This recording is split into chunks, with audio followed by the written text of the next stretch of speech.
اعوذ باللہ من الشیطان اللعین الرجیم بسم اللہ الرحمن الرحیم الحمد للہ والصلاة علی اہلہا اما بعد فقد قال سبحانہ وتعالی فی کتابہ المجید وفرقانہ الحمید وقولہ الحق بسم اللہ الرحمن الرحیم ومن يعظم شعائر اللہ فإنها من تقوى القلوب. درود پڑھ لیں محمد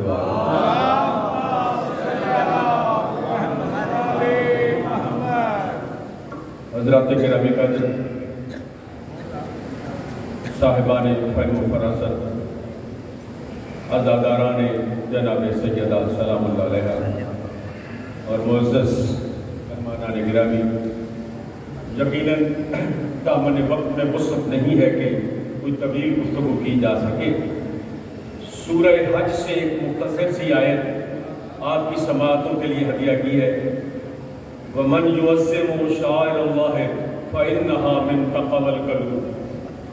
آج کی اس جشن، آج اس کے اس احتجاج کے لیے یہ آیت انتہائی موضوع مجھے لگی کہ پوری دنیا میں عالم اسلام شاعر اللہ کا احترام کرتے ہیں، کعبۃ اللہ میں جاتے ہیں، حجر اسود کا احترام، صفا و مروہ کا احترام، قربانی کرتے ہیں، قربانی کے جانور کا احترام کیوں کرتے ہیں؟ کیوں؟ آخر اس میں وجہ کیا ہے؟ خلاق ازل نے اپنے حدود حرم میں حاجیوں کو بلا کر یہ تربیت ہی تو دی ہے کہ جو شے میری حجت سے منسوب ہو جائے وہ شاعر اللہ۔ اور جو ہے نا کہ کیا حجر اسود میں کیا خصوصیت ہے؟ فقط اس لیے کہ جناب ابراہیم کے قدم آئے۔ صفا و مروہ میں کیا خصوصیت ہے کہ جناب حاجرہ جناب اسماعیل کے لیے پانی لینے کے لیے دوڑی۔ تو اللہ نے کعبۃ اللہ میں حاجیوں کے لیے یہ اہتمام کر دیا کہ حج ہے ہی اس کا نام کہ جو سے میری حجت سے نسبت رکھتی ہے اس کا احترام کرو۔ آج مسلمان آپ نے دیکھا ہوگا کہ اپنے جیب پر، اپنے سروں پر نالین مصطفیٰ سجائے ہوئے ہیں، کہتے ہیں کہ اس نالین کی نسبت رسول اللہ سے ہے۔ توجہ نہیں فرمائی؟ نالین کی نسبت، حالانکہ یہ اصلی نالین نہیں، نسبت کی وجہ سے سر پہ سجاتے ہیں، سینے پہ لگاتے ہیں، تو دنیا والوں تجھے نالین کا احترام ہے۔ جو فاطمہ زہرا ہے وہ نورالعین مصطفیٰ ہے۔ نالین کا تو احترام ہے جو نورالعین مصطفیٰ ہے، اس کا احترام کیوں نہیں؟ یقین کیجئے محسن نقوی شہید نے ایک شعر کہا تھا، وہ بعد میں کہتے ہیں آیت اللہ محسن حکیم تک وہ شعر پہنچا، تو انہوں نے وہ شعر جب پڑھا، پڑھنے کے بعد کہتے ہیں جس نے بھی یہ شعر لکھا وہ قرب محمد و آل محمد میں پہنچ گیا، وہ قرب سیدہ میں پہنچ گیا، وہ سیدہ کی بارگاہ میں پہنچ گیا۔ شعر کیا تھا؟ اے بنت پیغمبر، توجہ ہے کتنا؟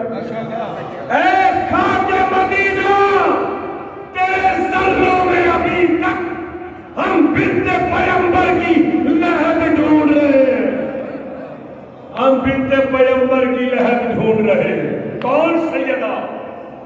یہ عاشقان رسول، یہ محبان رسول، جو رسول کے عاشق ہیں، وہ دیکھے تو صحیح، وَإِذَا دَخَلَتْ فاطمہ، جب بھی فاطمہ آتی، قام علیہا رسول اللہ، رسول اٹھ کے کھڑے ہو جاتے،